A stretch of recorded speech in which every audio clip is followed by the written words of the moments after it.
देखिए जो आज हमारा टॉपिक है भारतीय जनगणना 2011। पहले हमें यह जानना जरूरी है कि जनगणना क्या होती है। हम पहले ये जानते हैं कि जनगणना होती क्या है। देखिए अगर जनगणना की हम बात करें तो जनगणना किसी एक निश्चित समयावधि में जनसंख्या की गणना होती है। जनगणना यानी कि जनसंख्या की गणना जनसंख्या की गणना जनसंख्या की गणना जनगणना कहलाती है। जनसंख्या की गणना जनसंख्या कहलाती है। अब हम बात करते हैं कि जो भारत में जनगणना का इतिहास क्या रहा।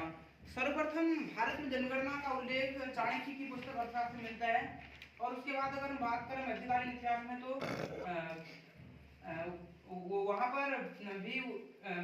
वहाँ पर भी अब्दुल फजल की एक किताब में इसका वर्णन मिलता है। लेकिन अगर हम आधुनिक समय में इसकी बात करें तो 1872 में सर्वप्रथम 1872 में लॉर्ड मेयो ने भारत में पहली बार जनगणना कराई थी। 1872 में लॉर्ड मेयो। लेकिन जो ये जनगणना थी इसमें जो विभिन्न जनगणना के जो विभिन्न तथ्य थे वो छूट गए थे और यह अच्छी तरह से नहीं हो पाई।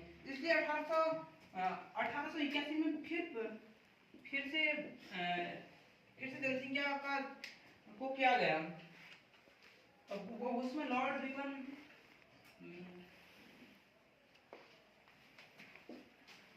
और उसे कराया था लॉर्ड रिपन ने। यह भारत की पहली जनगणना है। लेकिन जो 1881 की जो जनगणना है वह भारत की पहली नियमित जनगणना है। 1881 के बाद भारत में लगातार जनसंख्या होती है। भारत में लगातार जनगणना होती है।